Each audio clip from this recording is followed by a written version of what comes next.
É assim que uma pessoa pode começar a entender os verdadeiros objetivos da Agenda 21 do Desenvolvimento Sustentável. Você acaba com o plano global. Esse plano claramente fala em uma redução da população humana em 85%. Então você começa a pensar, como podemos sobreviver nesse país se nossos recursos estão sendo retirados e colocados fora do limite para o nosso uso, sejam recursos minerais, madeira, alimento, etc. Se formos remover metade das terras desse país para uso de produção humana, é só uma questão de tempo, até que a população humana comece a diminuir.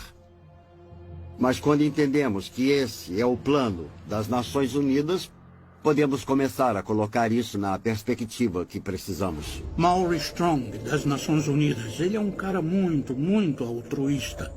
Ele acha que está fazendo a coisa certa para a maioria das pessoas, defendendo que podemos matar alguns deles porque existem muitos. Eu acredito que todo o conceito de controle da população e diminuição da população do mundo para um número em que possamos sustentar o desenvolvimento e chegar até menos de 1 bilhão está preparando o palco para a perseguição em massa. E se as pessoas comprarem essa ideia, que grande parte do mundo deve ser eliminada para que aqueles que sobrarem continuem vivendo. Vamos ver mais guerra, mais fome, mais doenças, algumas delas espalhadas de propósito para reduzir a população humana. Eu visitei um lugar chamado Pedra Guia da Geórgia, onde eles apresentam os 10 mandamentos do movimento da nova era em várias línguas diferentes. E um dos mandamentos fala sobre a redução da população para uma fração do que ela é agora. Então uma pessoa inteligente pergunta como eles vão conseguir isso. Se esse é um dos objetivos e eles vão trabalhar para alcançar esse objetivo, então quem serão as vítimas e como eles vão escolher quem vive ou morre? As pessoas acham difícil de acreditar porque não ouvem de muitas fontes. Você não vai ouvir na mídia, não vai ouvir dos líderes do governo, não vai ouvir das pessoas que estão criando isso, é um fato. Então as pessoas não percebem como já chegou longe. As pessoas não sabem muito sobre desenvolvimento sustentável porque a grande mídia foi capturada pelos mesmos interesses que controlam os bancos.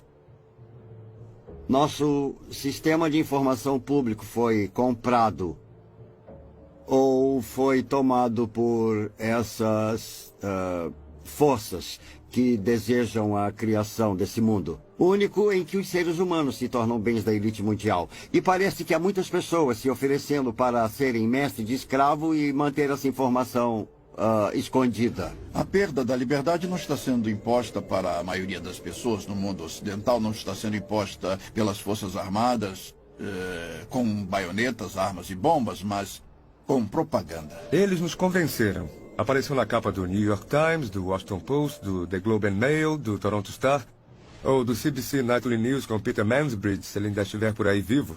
Tem que ser verdade. E por isso todo o resto é conspiração, porque se o que estou dizendo é verdade, é claro que estaria na capa do Toronto Star, mas não pode, porque a mídia faz parte da elite mundial. O objetivo da mídia em uma democracia é informar o eleitorado. O trabalho deles é ser o cão de guarda do governo. Mas temos uma mídia que se prostituiu para fazer parte de um plano, e não apenas em termos do que promove, mas em termos do que esconde. A verdade foi escondida do povo americano, e ainda é. É uma máquina de propaganda incrivelmente organizada. Os impérios controlam as pessoas ou manipulam as pessoas, garantindo que controlam o que elas pensam. E é exatamente isso que eles fizeram tão bem, porque o melhor hipnotizador do mundo é essa caixa preta, que todo mundo tem em sua sala de estar, chamada televisão, que nos diz o que comer, pensar, vestir, como andar, o que falar. Sabemos mais sobre a vida de Britney Spears do que sobre a vida dos nossos cônjuges. É uma progressão gradual de pessoas bem-intencionadas que apenas querem a paz mundial, para aquelas que aceitam conceitos panteístas e, por fim, uma pequena porcentagem daquelas que adoram Lúcifer ou Satanás. O mal existe. E o mal tem sido capaz de coordenar e combinar seus esforços para nos levar a esse ponto. Quando você olha para onde já chegamos nesse caminho, principalmente durante os últimos 10 anos, e quando você vê quantos grandes planejadores econômicos são a favor de um sistema econômico mundial e que Várias figuras das Nações Unidas estão falando sobre um sistema político mundial, de preferência pelo ponto de vista deles, com o poder sendo passado para as Nações Unidas até o ponto de nos tornarmos um governo mundial. E em 6 de julho de 2009, o Papa falou abertamente sobre a criação de uma autoridade política mundial, com força para se dar poder. Começamos a perceber que estamos mais perto disso do que imaginamos.